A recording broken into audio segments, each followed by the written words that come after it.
Hey everybody, it's Brad at Dayport Brothers LLC out in Versailles, Ohio. Gonna do another walk around video followed by an operational video on this 2013 Bobcat T590 that came in and we're putting up for sale.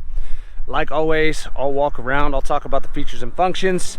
I'll get up close to everything, show you everything that I see, tell you everything that I know. And then of course we'll fire it up, run it through its paces, let you hear the engine, show you the play up front and the pins, show you the hydraulics are strong. As always, if you are in the market for a used skid steer, a used piece of construction equipment, or a used piece of ag equipment, please subscribe to the channel. Please like the video. Your likes and subscriptions help other people who are looking for equipment find our videos and find our machines, and we truly, truly do appreciate it. All right, like I said, this was a 2013 T590. Cab heat air, sticks and pedals, power Bobtach, pre-emissions Kubota diesel engine.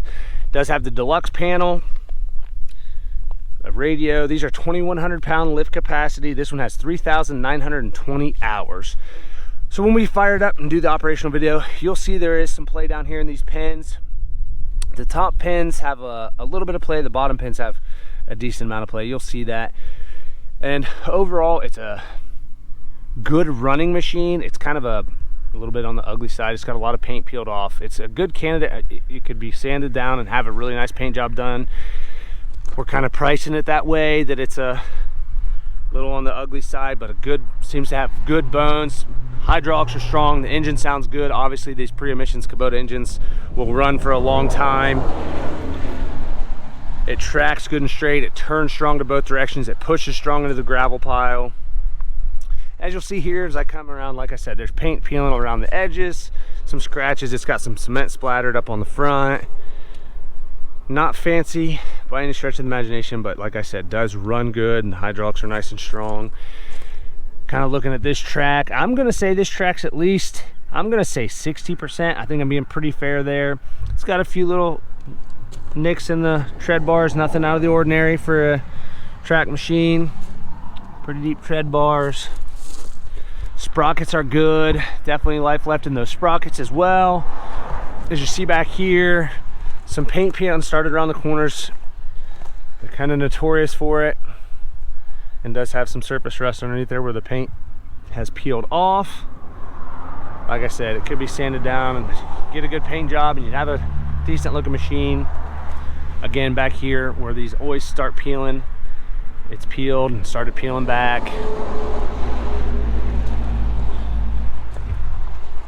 Coming around, taking a look at the back. The door's nice and straight, doesn't look like it's been backed up in anything, banged up or anything like that. Down here on the bottom, fairly straight down here.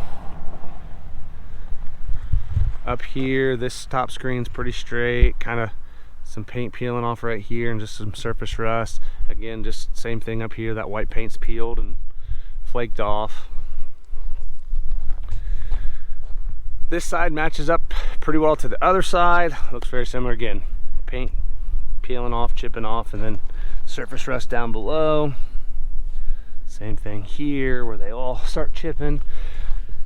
Looking at this track, matches up pretty well to the other side as far as tread life and overall condition. Definitely some life left there. Sprockets on this side again, definitely life left. Same thing here, just some scratches and paint chipped off and peeling. This loader arm again, same thing. I do not see any cracks or welds anywhere on the loader arms or the back of the skid steer plate.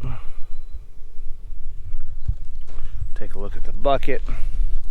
As you'll see, it does have some cement splattered in there. It's got some cement in the corners. The bucket's pretty straight though. I don't see any big bows or dents in the bucket. We'll look at that front end closer here again in a little bit.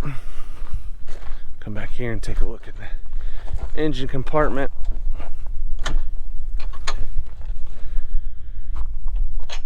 All right. Like I said, pre-emissions Kubota diesel engine. Everything looks pretty good up here. Nice and dry. I don't see any oil or diesel running down the side of the block.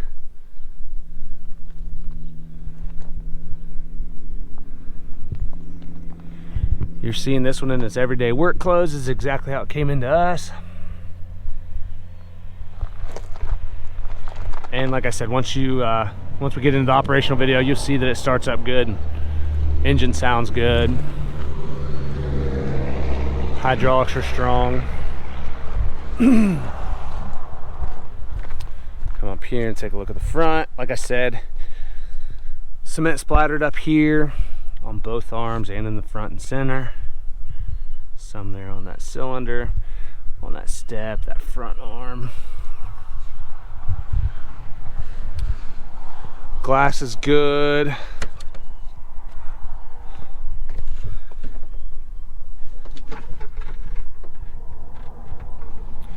Sticks. Looking at the seat, there is a tear there in the seat on the lower cushion right there in that seam. That cushion looks good.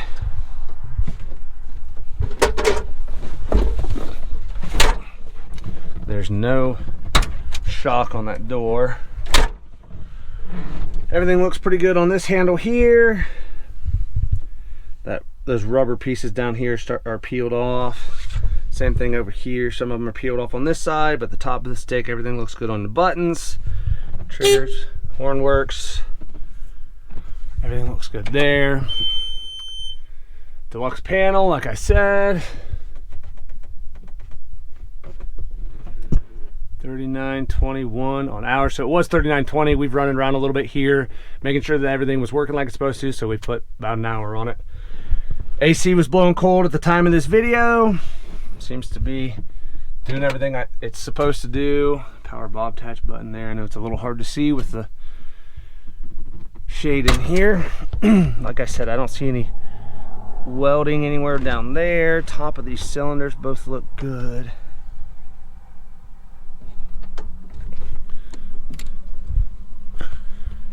Just kind of a price range machine. Quite a few options. Under 25,000 bucks for a cab heat air track machine that seems to run out pretty decent. Plenty of photos on our website. That's listed down below in the description. I'll get this door shut. We'll fire it up and get right into an operational video. If you have any questions, comment down below.